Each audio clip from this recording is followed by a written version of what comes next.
الحمد لله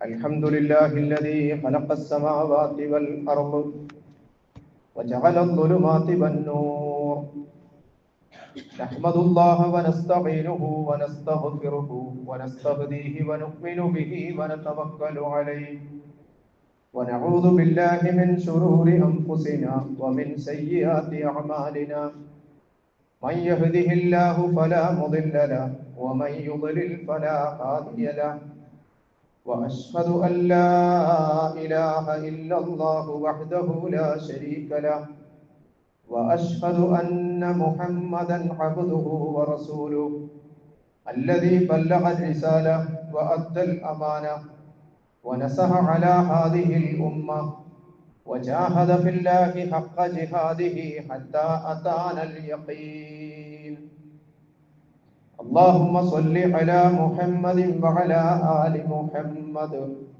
كما صليت على إبراهيم وعلى آل إبراهيم وبارك على محمد وعلى آل محمد كما باركت على إبراهيم وعلى آل إبراهيم في العالمين إنك حميد مجيد أيها الإخوان والأخوات أوصيكم ونفسي أولا بتقوى الله إن أريد إلا الإصلاح ما استطعت وما توفيقي إلا بالله عليه توكلت وإليه أنيب سبحانك اللهم لا علم لنا إلا ما علمتنا إنك أنت العليم الحكيم أعوذ بالله من الشيطان الرجيم بسم الله الرحمن الرحيم قد أفلح المؤمنون الذين هم في صلاتهم خاشعون صدق الله العلي العظيم وصدق وبلغ رسوله النبي الكريم ونحن على ذلك من الشاهدين الشاكرين والحمد لله رب العالمين. ബഹുമാന്യരായ സത്യവിശ്വാസികളെ വിശ്വാസികളെ, പ്രപഞ്ചനാഥനായ അല്ലാഹു സുബ്ഹാനഹു വ തആലയെ സൂക്ഷിച്ചും ഭയപ്പെട്ടും അവൻ കൽപ്പിച്ചത് കൊണ്ടു നടന്നു വിരോധിച്ചതിൽ നിന്നൊക്കെയും വിട്ടുനിന്നു തഖ്വയുടെ താല്പര്യത്തിനനുസരിച്ച് ജീവിതത്തെ മുന്നോട്ട് നയിക്കാൻ അതീവ ജാഗ്രതയോടുകൂടി പരിശ്രമിക്കണമെന്നും എന്നെയും നിങ്ങളെയും ഓർമ്മിപ്പിക്കുകയാണ്, വസിയ്യത്ത് ചെയ്യുകയാണ്.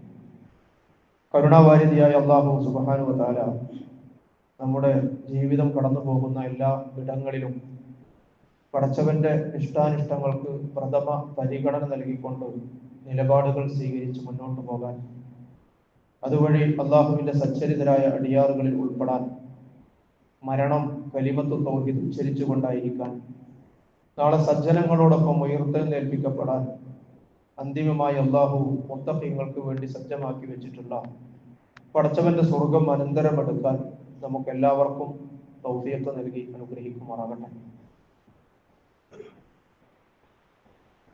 നമ്മുടെ ദൈനംദിന ജീവിതത്തിൽ നമ്മൾ പതിവായി നിർവഹിച്ചുകൊണ്ടിരിക്കുന്ന നമസ്കാരവുമായി ബന്ധപ്പെട്ടുകൊണ്ടുള്ള വിശദാംശങ്ങളെ സംബന്ധിച്ചാണ് 7 ആഴ്ചകളിലായി നമ്മൾ സംസാരിച്ചു കൊണ്ടിരുന്നത്.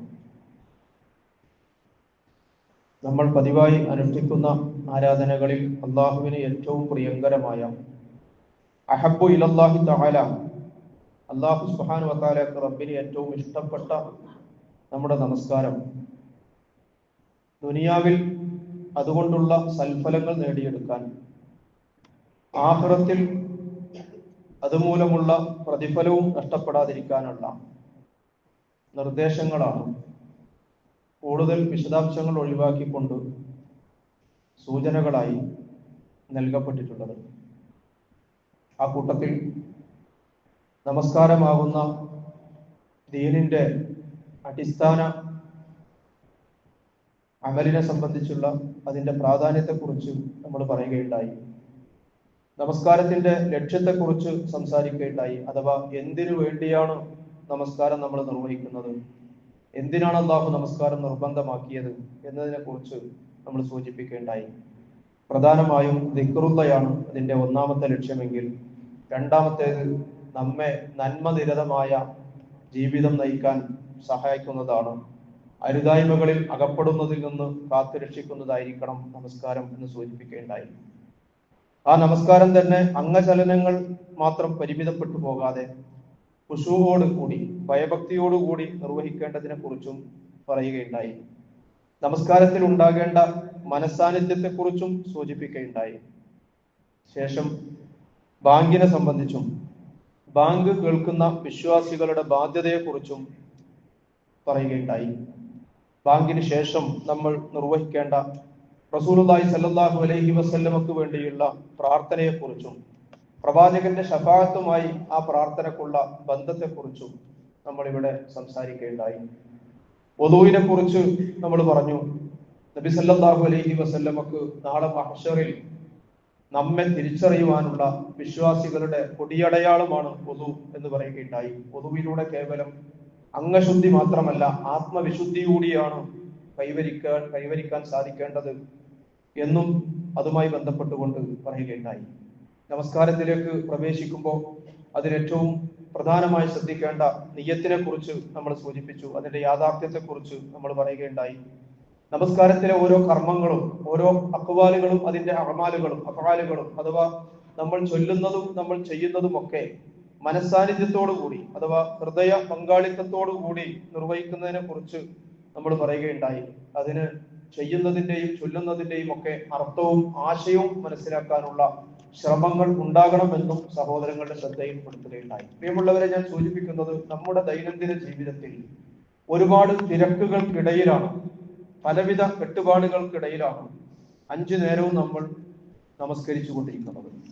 അതിനുവേണ്ടി നമ്മുടെ വിലപ്പെട്ട സമയം നമ്മൾ മാറ്റിവെക്കുന്നത്. 5 നേരവും നമ്മളത് നിർവഹിച്ച് മതിയാകും. ഒരു മുഅ്മിൻ അവന്റെ ദൈനംദിന ജീവിതത്തെ അല്ലെങ്കിൽ ദൈനംദിന ജീവിതത്തിന്റെ അജണ്ടകളെ സെറ്റ് ചെയ്യേണ്ടത് പോലും നമസ്കാരത്തെ മുൻനിർത്തിയാകണം എന്ന് പഠിപ്പിക്കപ്പെട്ട ഒരു ദീനിലാണ് നമ്മൾ ഉള്ളത്. ഫജ്റിന് തന്നെ നമ്മൾ ഉണരണം. ഇടവിട്ട ഇടവേളകളിൽ ദിക്റുള്ളയിലേക്ക് വിശ്വാസികൾ വരണം എന്ന് പഠിപ്പിക്കപ്പെട്ട ദീനാണ് നമ്മുടേത്. അതുകൊണ്ട് നമ്മൾ മനസ്സിലാക്കേണ്ടത്, ദുനിയാവിൽ അതുകൊണ്ട് നമുക്കൊരു നഷ്ടവും വരികയില്ല എന്ന് മാത്രമല്ല, ദുനിയാവിലും ആഖിറത്തിലും അത് നമുക്ക് ഖൈറ് മാത്രമേ നൽകുകയുള്ളൂ എന്ന ആ ഒരു ഉറച്ച ബോധ്യവും നമുക്കുണ്ടാകണം. പക്ഷെ നമസ്കാരം മൂലം ഇഹപര നേട്ടം സാധ്യമാകുന്നത് നമ്മൾ നിർവഹിച്ചു കൊണ്ടിരിക്കുന്ന ഈ അഫ്ളലുൽ ഇബാദ, ഏറ്റവും ശ്രേഷ്ഠമായ ഈ ഇബാദത്ത്, പടച്ചവന് ഏറ്റവും പ്രിയങ്കരമായ ഈ അമല് അതിന്റെ പൂർണ്ണതയിൽ നമുക്ക് നിർവഹിക്കാൻ കഴിയുമ്പോഴാണ് അതിന്റെ സൽഫലം വേണ്ട വിധത്തിൽ നമുക്ക് പ്രയോജനപ്പെടുത്താൻ സാധിക്കുക. പരിശുദ്ധ ഖുർആനിന്റെ 23-ാമത്തെ അധ്യായം, സൂറത്തുൽ മുഅ്മിനൂൻ എന്നാണ് അധ്യായത്തിന്റെ പേര്. വിശ്വാസികൾ എന്നാണ് അധ്യായത്തിന്റെ സൂറത്തിന്റെ പേര് തന്നെ. വിശ്വാസികളുടെ വിജയപ്രഖ്യാപനത്തിലാണ് ആ അധ്യായം ആരംഭിക്കുന്നത്. വിശ്വാസികളുടെ വിജയപ്രഖ്യാപനത്തോടു കൂടിയാണ് അധ്യായം ആരംഭിക്കുന്നത്. ഖദ് അഫ്ലഹൽ മുഅ്മിനൂൻ, നിശ്ചയമായും സത്യവിശ്വാസികൾ വിജയിച്ചിരിക്കുന്നു. ആ അധ്യായത്തിന്റെ അവതരണ പശ്ചാത്തലവുമായി ബന്ധപ്പെട്ടുകൊണ്ട് മുഫസ്സിറുകൾ രേഖപ്പെടുത്തിയത്, മക്കയിൽ പ്രവാചകൻ സല്ലല്ലാഹു അലൈഹി വസല്ലമ പ്രവാചകന്റെ കൂടെയുള്ള അനുയായികൾ അവർ താരതമ്യേന ദുർബലരായിരുന്നു. ഒരുപാട് ജീവിത പ്രയാസങ്ങളിലൂടെ കടന്നു പോകുന്നവരായിരുന്നു. എതിരാളികൾ, മക്കയിലെ മുശ്രിക്കുകളിൽ പലരും നല്ല സാമ്പത്തിക ശേഷിയും ജീവിത സൗകര്യങ്ങളും ഒക്കെ അനുഭവിക്കുന്നവരായിരുന്നു. അപ്പൊ അവർ സ്വാഭാവികമായും വിശ്വാസികളെ പരിഹസിച്ചു കൊണ്ടിരുന്നു. മുഹമ്മദിന്റെ ദൈവം അവനെയും അനുയായികളെയും കൈവിട്ടിരിക്കുന്നു എന്നതിന്റെ ഏറ്റവും വലിയ തെളിവ് അവർ അനുഭവിച്ചുകൊണ്ടിരിക്കുന്ന പ്രയാസങ്ങളും പരിവട്ടങ്ങളും ജീവിതത്തിന്റെ പ്രാരാബ്ദങ്ങളുമാണ്. മുഹമ്മദിന്റെ ദൈവം ഞങ്ങളുടെ കൂടെയാണുള്ളത്, പടച്ചവൻ ഞങ്ങളുടെ കൂടെയാണുള്ളത് എന്നതിന്റെ തെളിവായിട്ട് അവർ പറയുന്നത് അവർ അനുഭവിച്ചുകൊണ്ടിരിക്കുന്ന ജീവിത സൗകര്യങ്ങളാണ്, അവർ ആസ്വദിച്ചുകൊണ്ടിരിക്കുന്ന ഭൗതിക വിഭവങ്ങളെ സംബന്ധിച്ചാണ്. ഈ വിജയപരാജയങ്ങളുടെ ഈ മാനദണ്ഡത്തെ, തലതിരിഞ്ഞ ഈ സത്യനിഷേധികളുടെ മാനദണ്ഡങ്ങളുടെ അടിവേരറുത്തുകൊണ്ടാണ് അല്ലാഹു സുബ്ഹാനഹു വ തആല സൂറത്തുൽ മുഅ്മിനൂന്റെ ആരംഭത്തിൽ തന്നെ പ്രഖ്യാപിക്കുന്നത്, അത് അഫ്ലഹൽ മുഅ്മിനൂൻ. നിങ്ങൾ ഈ പറയുന്ന മാനദണ്ഡങ്ങളല്ല വിജയത്തിന് അള്ളാഹുവിന്റെ മുമ്പിലുള്ള മാനദണ്ഡം എന്ന് പ്രഖ്യാപിച്ചുകൊണ്ട് നിശ്ചയമായും വിജയം വരിക്കുന്നവർ, അന്തിമമായ വിജയത്തിന് അർഹത നേടിയെടുക്കുന്നവർ വിശ്വാസികൾ മാത്രമാണ് എന്ന പ്രഖ്യാപനത്തിൽ ആരംഭിച്ചുകൊണ്ട് തുടർന്നുള്ള 8 ആയത്തുകളിൽ ആ വിജയം എന്ന് പറയുന്നത്, അല്ലെങ്കിൽ വിജയികളാകുന്ന വിശ്വാസികൾ എന്ന് പറയുന്നത് കേവലം ഈമാൻ അവകാശപ്പെടുന്നവർക്കുള്ളതല്ല. ഈമാൻ അവകാശപ്പെട്ടത് കൊണ്ട് മാത്രം ലഭിക്കുന്നതല്ല ആ വിജയം എന്ന് പറഞ്ഞാൽ, കേവലം വിശ്വാസികളാണെന്ന അവകാശവാദം കൊണ്ട് മാത്രം വിജയികളാകാൻ വിശ്വാസികൾക്ക് സാധ്യമല്ല എന്ന് ആ പ്രഖ്യാപനത്തിന് ശേഷം വരുന്ന ആയത്തുകളിലൂടെ അള്ളാഹു പഠിപ്പിക്കുകയാണ്. 6 സവിശേഷ സ്വഭാവങ്ങൾ ഈ പ്രഖ്യാപനത്തിന് ശേഷം പടച്ച റബ്ബ് ആ വിജയികളാകുന്ന വിശ്വാസികളുടെ 6 സവിശേഷ സ്വഭാവങ്ങൾ എടുത്തു പറയുന്നുണ്ട്. അത് പറഞ്ഞിട്ടാണ് അള്ളാഹു ഈ വിജയ വാഗ്ദാനം അവർക്കാണ് എന്ന് അടിവരയിടുന്നത്. 2 മുതൽ 9 വരെയുള്ള ആയത്തുകളിൽ അതിനെക്കുറിച്ചുള്ള വിശദീകരണമാണ്. ആ ആയത്തുകളുടെ സമാപനത്തിൽ അള്ളാഹു പറയുന്നത് ഉലൈക ഹുമുൽ വാരിസൂൻ അല്ലദീന യരിസൂനൽ ഫിർദൗസ ഹും ഫീഹാ ഖാലിദൂൻ. അവരാണ് സ്വർഗം അനന്തരമെടുക്കുന്നവർ. അവരാണ് സ്വർഗം അനന്തരമെടുക്കുന്നവർ. ആ സ്വർഗീയ സൗഭാഗ്യത്തിൽ അനന്തകാലം, ശാശ്വതകാലം വസിക്കാൻ അർഹത നേടിയെടുക്കുന്നവർ. അപ്പൊ അത് കേവലം വിശ്വാസികളാണെന്ന അവകാശ പ്രഖ്യാപനം മാത്രമല്ല, ആ 6 സവിശേഷ ഗുണങ്ങൾ ആർജിക്കുന്നതിലൂടെ സാധ്യമാകുന്നതാണ് എന്ന് അള്ളാഹു സുബ്ഹാനഹു വ തആല പറയുകയാണ്. ആ 6 സവിശേഷ ഗുണങ്ങളിൽ ആദ്യവും അവസാനവുമായി അള്ളാഹു പറയുന്നത് നമസ്കാരവുമായി ബന്ധപ്പെട്ടതാണ്. അതാണ് ഈ സന്ദർഭത്തിൽ അത് ഓർമ്മപ്പെടുത്താനുള്ള കാരണം. വിജയികളാകുന്ന വിശ്വാസികളുടെ, അന്തിമ വിജയികളാകുന്ന വിശ്വാസികളുടെ അടിസ്ഥാന യോഗ്യതകളെ കുറിച്ച് പറയുന്നിടത്ത് ആദ്യവും അവസാനവും അള്ളാഹു ഓർമ്മപ്പെടുത്തുന്നത് നമസ്കാരവുമായി ബന്ധപ്പെട്ടുകൊണ്ടാണ്. അത് അഫ്ലഹൽ മുഅ്മിനൂൻ എന്ന് പറഞ്ഞിട്ട് തൊട്ടടുത്ത ആയത്തിൽ അള്ളാഹു പറയുന്നത് അല്ലദീന ഹും ഫീ സ്വലാത്തിഹിം ഖാശിഊൻ. അവർ നമസ്കാരത്തിൽ ഭയഭക്തി പുലർത്തുന്നവരാണ്. എങ്ങനെയെങ്കിലുമൊക്കെ നമസ്കാരം നിർവഹിച്ചു പോകുന്നവരല്ല അവർ.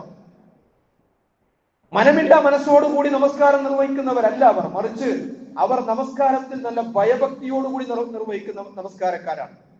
ഭക്തി എന്ന് പറയുന്നത് പ്രിയമുള്ളവരെ മനസ്സുമായി ബന്ധപ്പെട്ടതാണ് എന്ന് നമുക്കറിയാം. പക്ഷേ മനസ്സിലെ ഭക്തി നമ്മുടെ അവയവങ്ങളിലും പ്രകടമാകണം എന്നതാണ്.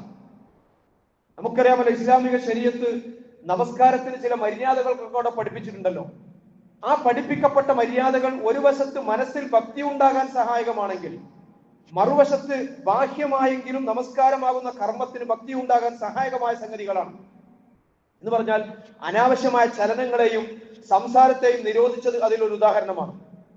കണ്ണുകൾ മേൽപോട്ട് മറിക്കുക, അല്ലെങ്കിൽ കീഴ്പോട്ട് നോക്കുക, ഇടത്തോട്ടും വലത്തോട്ടും ഒക്കെ തിരിക്കുക. ദൃഷ്ടികളെ സംബന്ധിച്ച് സുജൂദിന്റെ സ്ഥാനത്തിന് അപ്പുറം ദൃഷ്ടികൾ പോകാൻ പാടില്ല നമസ്കാരത്തിൽ എന്നാണ് ഇമാം ഷാഫി അവർകളും ഇമാം ഹനഫി അവർകളുടെയും ഒക്കെ അഭിപ്രായമായി നമ്മൾ കാണുന്നത്. മറ്റൊന്ന്, നമസ്കാരത്തിൽ നമ്മൾ പാലിക്കേണ്ടത് അവധാനതയാണ്. ശാന്തമായും സാവകാശവും ആകണം നമ്മുടെ ഓരോ കർമ്മങ്ങളും എന്നതാണ്. ഒരു കർമ്മം നിർവഹിച്ചു കഴിഞ്ഞിട്ടാണ് അടുത്തതിലേക്ക് നീങ്ങേണ്ടത്. അതുപോലെ തന്നെ നമസ്കാരവുമായി ബന്ധമില്ലാത്ത കാര്യങ്ങൾ മനഃപൂർവ്വം ചിന്തിക്കാതിരിക്കുക. മനഃപൂർവ്വമല്ലാത്ത മനസ്സിൽ വരുന്ന കാര്യങ്ങളെ സംബന്ധിച്ചിടത്തോളം അത് മനുഷ്യ മനസ്സിന്റെ പ്രകൃതിപരമായ ദൗർബല്യമാണ് എന്ന് ഇസ്ലാം അംഗീകരിക്കുന്നുണ്ട്. മനഃപൂർവ്വമല്ലാതെ നമ്മുടെ മനസ്സിലേക്ക് കടന്നു വരുന്ന പലതും അത് മനുഷ്യന്റെ പ്രകൃതിപരമായ ഒരു ദൗർബല്യമായി നമ്മൾ മനസ്സിലാക്കുന്നുണ്ട്. പക്ഷെ എന്നാൽ പോലും ഹൃദയ സാന്നിധ്യം, പടച്ചവനുമായി മുനാജാത്ത് നടത്തുന്ന വളരെ കുറഞ്ഞ നിമിഷങ്ങൾ, അതിൽ ഒരു മനസ്സിന്റെ സാന്നിധ്യം, ഹൃദയ സാന്നിധ്യം പരമാവധി കാത്തു സൂക്ഷിക്കാനുള്ള ശ്രമം നമ്മുടെ ഭാഗത്തുണ്ടാകണം. അതിന് സഹായകമാകുന്നതാണ് ഞാൻ മുമ്പ് സൂചിപ്പിച്ചത്, നാവ് ഉരുവിടുന്നത് ഹൃദയം കൂടി അറിഞ്ഞുകൊണ്ടാകാൻ പരമാവധി പരിശ്രമിക്കുക എന്നതാണ്. നാവ് ഉരുവിടുന്ന കാര്യങ്ങൾ ഹൃദയം കൂടി അറിഞ്ഞുകൊണ്ടാകാം, മനസ്സുകൂടി അറിഞ്ഞുകൊണ്ടാവുക. വിജയികളാകുന്ന വിശ്വാസികളുടെ അടയാളം പറഞ്ഞിടത്ത് 6ാമതായി സൂറത്തുൽ മുഅ്മിനൂനിൽ എണ്ണിയത് നമസ്കാരത്തിന്റെ കാര്യത്തിൽ ജാഗ്രതയുള്ളവരാകണം എന്നതാണ്. വല്ലദീനഹും അലാ സ്വലവാത്തിഹിം യുഹാഫിദൂൻ. അവർ നമസ്കാരങ്ങളുടെ കാര്യത്തിൽ ജാഗ്രത പാലിക്കുന്നവരാണ് എന്നാണ്. ആദ്യത്തെ ആയത്തിൽ ഖുശൂഇനെ കുറിച്ച് പറഞ്ഞപ്പോ വിജയികളാകുന്ന വിശ്വാസികളുടെ നമസ്കാരം അവർ ഭയഭക്തിയോടുകൂടി നിർവഹിക്കുമെന്ന് പറഞ്ഞപ്പോ നമസ്കാരം എന്നാണ് പറഞ്ഞത്. എന്ന് പറഞ്ഞാൽ ഏകവചനമാണ് പ്രയോഗിച്ചത്. അവർ അവരുടെ നമസ്കാരത്തിൽ ഭയഭക്തിയുള്ളവരായിരിക്കും എന്നാണ് പറഞ്ഞത്. ഇവിടെ വല്ലദീനഹും അലാ സ്വലവാത്തിഹിം യുഹാഫിദൂൻ, അവർ അവരുടെ നമസ്കാരങ്ങളെ സംബന്ധിച്ച് ജാഗ്രതയുള്ളവരായിരിക്കും എന്നാണ്. എന്ന് പറഞ്ഞാൽ നമസ്കാരങ്ങൾ എന്ന ബഹുവചനമാണ് അവസാനം പ്രയോഗിച്ചത്. അപ്പൊ ആദ്യത്തേത് നമസ്കാരം എന്ന ആരാധനയുടെ ഇനമാണെങ്കിൽ അവസാനം പറയുന്നത് ഓരോ സമയത്തുമുള്ള നമസ്കാരങ്ങളെയാണ് ഉദ്ദേശിച്ചിട്ടുള്ളത് എന്ന് മുഫസ്സിറുകൾ ഈ ആയത്തുകളുടെ വ്യാഖ്യാനത്തിൽ പറഞ്ഞത് നമുക്ക് കാണുവാൻ സാധിക്കും. നമസ്കാരങ്ങളുടെ സമയത്തെക്കുറിച്ച് ജാഗ്രത, അതുപോലെ തന്നെ നമസ്കാരങ്ങളിലെ മര്യാദകളെ കുറിച്ചുള്ള ജാഗ്രത. നമസ്കാരത്തിന്റെ നിർബന്ധ കർമ്മങ്ങളെ കുറിച്ചുള്ള ജാഗ്രത, നമസ്കാരത്തിനായി ശരീരവും വസ്ത്രവും ഒക്കെ ശുദ്ധിയാക്കി വെക്കാനുള്ള ജാഗ്രത, അതുപോലെ തന്നെ ശരിയായ സമയത്ത്. നമുക്കറിയാമല്ലോ, ഏത് നമസ്കാരവും അതിന്റെ അവ്വൽ വക്താണ് അഫ്ദലായിട്ടുള്ളത്. അപ്പൊ അവ്വൽ വക്തിൽ നിർവഹിക്കാനുള്ള ഒരു ജാഗ്രത, കർമ്മങ്ങൾ ശാന്തമായും സാവകാശത്തിലും നിർവഹിക്കാനുള്ള ജാഗ്രത, അതല്ലാതെ ധൃതിയിൽ നിർവഹിച്ചുകൊണ്ട് ഓടിപ്പോകാതിരിക്കാനുള്ള ഒരു മനസ്സ്, അതുപോലെ തന്നെ മടുപ്പോടും മനമടുപ്പോടും കൂടി നമസ്കരിക്കാതിരിക്കാനുള്ള ഒരു ജാഗ്രത. നമസ്കാരം നിർവഹിക്കുന്നത് നല്ല ആവേശത്തോടു കൂടിയായിരിക്കുക, നല്ല ആവേശത്തോടു കൂടി നമസ്കാരത്തെ സമീപിക്കാൻ കഴിയുക. ഇത്തരം വശങ്ങളൊക്കെ നമ്മൾ പരിഗണിക്കുമ്പോഴാണ് പ്രിയമുള്ളവരെ, വിജയികളാകുന്ന വിശ്വാസികളുടെ ആ അടയാളങ്ങൾ നമ്മുടേത് കൂടിയാക്കാൻ നമുക്ക് സാധിക്കുക എന്ന് നമ്മൾ മനസ്സിലാക്കണം. റസൂലുള്ളാഹി സ്വല്ലല്ലാഹു അലൈഹി വസല്ലമയെ സംബന്ധിച്ച് പറയുന്നത്, പ്രവാചകനെ സംബന്ധിച്ചിടത്തോളം നമസ്കാരം ഖുർറത്തു ഐനി എന്നാണ് പ്രവാചകൻ വിശേഷിച്ചത്. പ്രവാചകന്റെ കൺകുളിർമയായിരുന്നു നമസ്കാരം എന്റെ കൺകുളിർമയാണ് എന്ന് റസൂലുള്ളാഹി സ്വല്ലല്ലാഹു അലൈഹി വസല്ലം പറയുമ്പോൾ, നമുക്കും നമ്മുടെ നമസ്കാരം കൺകുളിർമയായി തീരുന്ന ഒരു അവസ്ഥ ഉണ്ടാക്കിയെടുക്കാൻ സാധിക്കണം എന്നാണ്. അതുപോലെ തന്നെ പ്രവാചകൻ സല്ലല്ലാഹു അലൈഹി വസല്ലമയെ സംബന്ധിച്ച് നമ്മൾ മനസ്സിലാക്കിയത്, റസൂലുള്ള അനങ്ങാൻ കഴിയുന്നത് വരെ എന്ന് പറഞ്ഞാൽ മരണാസന്നനായ സന്ദർഭങ്ങളിൽ വരെ, അത്രയും അവശാവസ്ഥയിൽ എത്തുന്നത് വരെ മദീന പള്ളിയിൽ എത്തിക്കൊണ്ട് ജനങ്ങൾക്ക് ഇമാമായി നമസ്കരിച്ചതാണ് റസൂലുള്ളാഹിന്റെ ചരിത്രത്തിൽ നമ്മൾ കാണുന്നത്.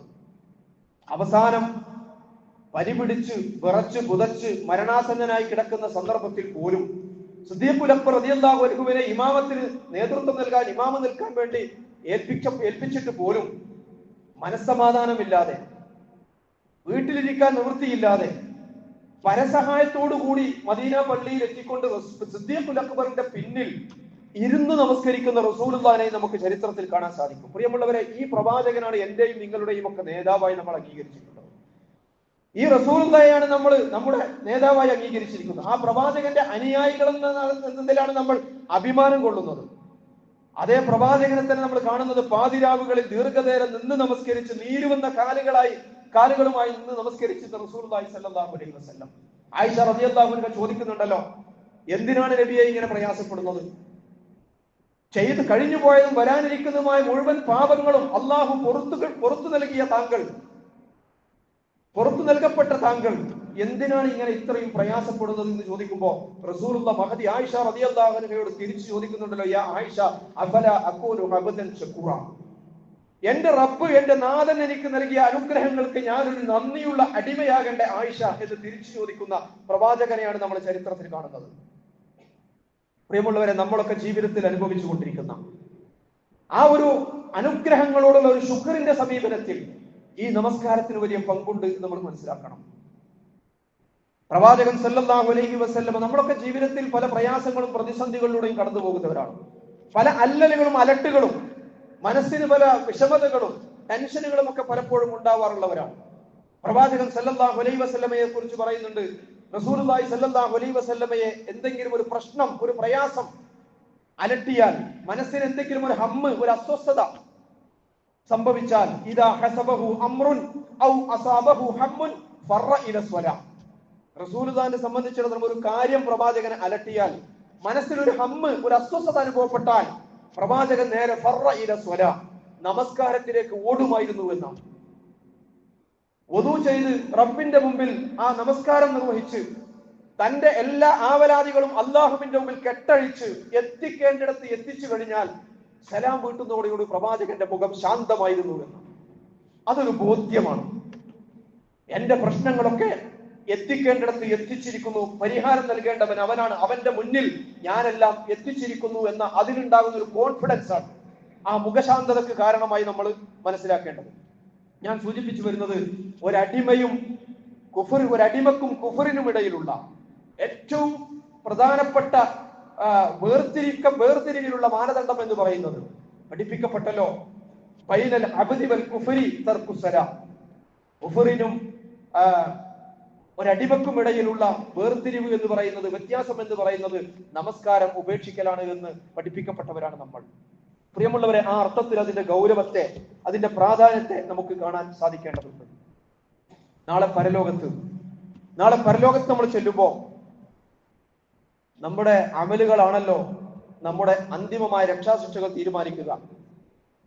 നമ്മൾ ഈ ദുനിയാവിൽ അള്ളാഹു നമുക്ക് ബുദ്ധി തന്ന നേരം മുതൽ, വിവേകം വന്ന നേരം മുതൽ, റൂഹ് പിരിയുന്ന നിമിഷം വരെയും നമ്മൾ ചെയ്ത അമലുകളുടെ പാണ്ഡങ്ങളുമായി റബ്ബിന്റെ മുമ്പിൽ നാളെ നമ്മുടെയൊക്കെ അന്തിമമായ രക്ഷാശിക്ഷകൾ നിർണയിക്കപ്പെടുന്ന വിചാരണയ്ക്ക് വേണ്ടി ചെന്നു നിൽക്കുന്ന രംഗം നമ്മളൊന്ന് ഭാവനയിൽ കാണണം. അതൊന്ന് വിഷ്വലൈസ് ചെയ്യാൻ നമുക്ക് സാധിക്കണം.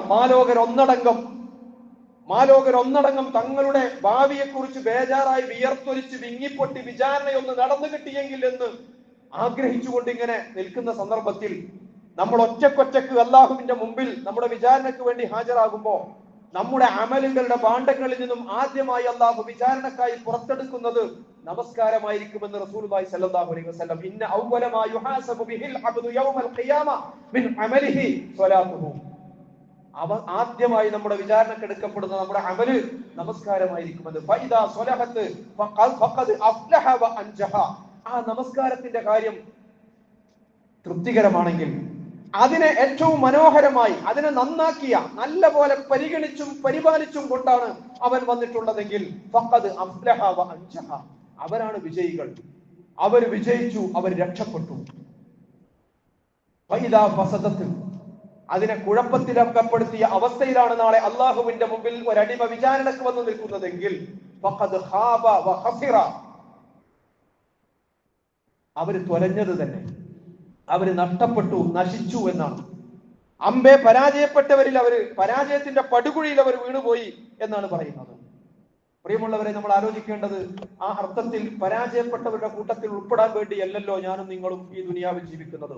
നമ്മുടെ ആയുസ് കൊണ്ട്, അള്ളാഹു നൽകിയ അവസരങ്ങൾ കൊണ്ട്, ആരോഗ്യം കൊണ്ട്, അവൻ നൽകിയ വ്യത്യസ്തങ്ങളായ അനുഗ്രഹങ്ങൾ കൊണ്ട് നമുക്ക് എത്തിച്ചേരാനുള്ളത് നമ്മുടെ വിജയ സ്വർഗത്തിലേക്കാണ്.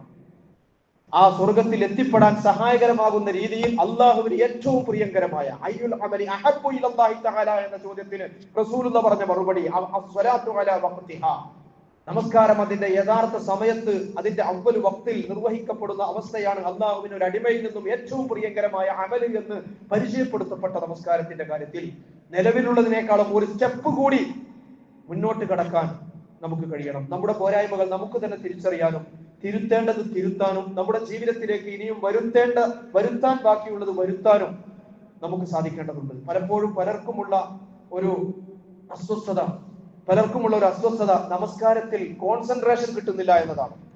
നമസ്കാരത്തിൽ ഏകാഗ്രത ലഭിക്കുന്നില്ല എന്നതാണ്. മനസ്സ് പലയിടത്തും അലഞ്ഞു പോകുന്നു എന്നതാണ്. ചിലരൊക്കെ സ്വകാര്യ സംഭാഷണങ്ങൾ അത് പങ്കുവെക്കാറുണ്ട്. നമസ്കാരത്തിന് വേണ്ടി കൈകെട്ടി കഴിഞ്ഞാൽ മനസ്സ് പലപ്പോഴും കേന്ദ്രീകരിക്കാൻ കഴിയുന്നില്ല, ശ്രദ്ധ കിട്ടുന്നില്ല എന്നതാണ്. റസൂലുള്ളാഹി സ്വല്ലല്ലാഹു അലൈഹി വസല്ലമ അതിനുള്ള ചില വഴികളൊക്കെ നമുക്ക് പഠിപ്പിച്ചു തന്നിട്ടുണ്ടല്ലോ. ഇദാ ഖുംത ഇല സ്വലാത്തി ഫസ്വല്ലി സ്വലാത്തൻ മുവദ്ദിഹ. അറബി നാടുകളിലൊക്കെ ഇമാമുമാർ നമസ്കാരത്തിന് വേണ്ടി സ്വഫ് ശരിയാക്കാൻ ആവശ്യപ്പെടുന്ന സന്ദർഭത്തിൽ അവർ പറയാറുണ്ട് ഈ മൗമുമികളോട് സ്വല്ലു സ്വലാത്തൻ മുവദ്ദിഹ, വിടവാങ്ങുന്നവന്റെ നമസ്കാരം നിർവഹിക്കുക എന്ന്. വിടവാങ്ങുന്നവന്റെ നമസ്കാരം നിർവഹിക്കുക. അടുത്ത വഖത്തിൽ എന്റെ ശരീരം ഈ മിമ്പറിനടുത്ത് കൊണ്ടുവെക്കുന്നത് എനിക്ക് വേണ്ടി മറ്റുള്ളവർക്ക് നമസ്കരിക്കാനായിരിക്കും എന്ന് പറഞ്ഞാൽ അടുത്ത വഖത്ത് അള്ളാഹുവിനോടുള്ള ഈ മുനാജാത്തിനുള്ള അവസരം എനിക്ക് ലഭിക്കുകയില്ല. ഞാൻ ജീവനോടുകൂടി അടുത്ത വഖത്താകുമ്പോഴേക്കും ഉണ്ടാവുകയില്ല. ഇനി എന്റെ ശരീരം കൊണ്ടുവെക്കപ്പെടുന്നത് മിമ്പറിനടുത്ത്, മിഹ്റാബിനടുത്ത് എന്റെ ശരീരം കൊണ്ടുവെക്കപ്പെടുന്നത് മറ്റുള്ളവർക്ക് എനിക്ക് വേണ്ടി നമസ്കരിക്കാനായിരിക്കും എന്ന വിചാരത്തോടു കൂടി നിങ്ങൾ അള്ളാഹുമായുള്ള മുനാജാത്തിൽ ഏർപ്പെടുക എന്ന് പ്രിയമുള്ളവരെ റസൂലുള്ളാഹി സ്വല്ലല്ലാഹു അലൈഹി വസല്ലം നമസ്കാരത്തിലെ ഏകാഗ്രതയുമായി ബന്ധപ്പെട്ടുകൊണ്ട് പഠിപ്പിച്ചത് നമുക്ക് കാണാൻ സാധിക്കും.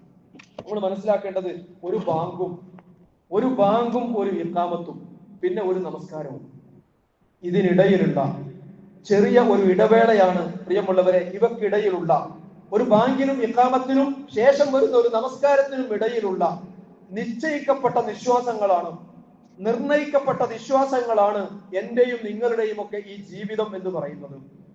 ഞാനും നിങ്ങളുമൊക്കെ മാതാവിന്റെ വയറ്റിൽ നിന്നും ഈ ഭൂമിയിലേക്ക് പിറന്നു വീണപ്പോ, ഈ ദുനിയാവിലേക്ക് കടന്നു വന്നപ്പോ നമ്മുടെ ചെവിയിൽ ആദ്യമായി കേൾപ്പിക്കപ്പെട്ട ഒരു ബാങ്കും ഒരു ഇഖാമത്തും ഉണ്ടല്ലോ.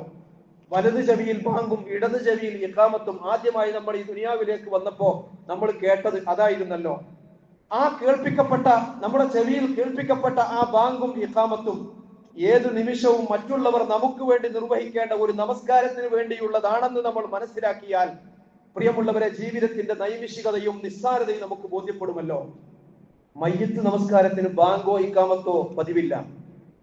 നമ്മൾ എവിടെയും കണ്ടിട്ടുണ്ടാവുകയില്ല അല്ലെ? മയ്യിത്ത് നമസ്കാരത്തിന് ബാങ്കും ഇഖാമത്തുമില്ല. നമ്മുടെ ജനാസ നമസ്കാരത്തിനുള്ള ബാങ്കും ഇഖാമത്തും പ്രിയമുള്ളവരെ നമുക്ക് വേണ്ടി കൊടുക്കപ്പെട്ട് കഴിഞ്ഞിരിക്കുന്നു നമ്മുടെ ചെവികളിൽ. നമസ്കാരമേ ഇനി ബാക്കിയുള്ളൂ. അപ്പോ മറ്റുള്ളവർ നമുക്ക് വേണ്ടി നമസ്കരിക്കുന്നതിന് മുമ്പ് നാം തന്നെ നമ്മുടെ നമസ്കാരമാകുന്ന ഏറ്റവും അഫ്ദലുൽ ഇബാദ, അത് നമുക്ക് വേണ്ടി നമ്മൾ നിർവഹിക്കേണ്ട ആ നമസ്കാരം അതിന്റെ മുറപ്രകാരം, അതിന്റെ ക്രമപ്രകാരം തന്നെ നിർവഹിക്കാൻ നമ്മൾ ശ്രമിക്കുക. അതിന്റെ സകല സൽഫലങ്ങളും ദുനിയാവിലും അതിന്റെ എല്ലാ പ്രതിഫലങ്ങളും നാളെ പരലോകത്തും നേടിയെടുക്കാൻ സഹായകമായ രീതിയിൽ നമ്മുടെ നമസ്കാരത്തെ നമ്മൾ കുറ്റമറ്റതാക്കി റൂഹ് പിരിയുന്ന നേരം വരെയും നിലനിർത്തിക്കൊണ്ടുപോകാൻ നമ്മൾ പരിശ്രമിക്കുക. അല്ലാഹു സുബ്ഹാനഹു വ തആല അതിന് തൗഫീഖ് നൽകി നമ്മെ എല്ലാവരെയും അനുഗ്രഹിക്കുമാറാകട്ടെ. അഖൂലു ഖൗലി ഹാദാ അസ്തഗ്ഫിറുല്ലാഹ ലി വലക്കും.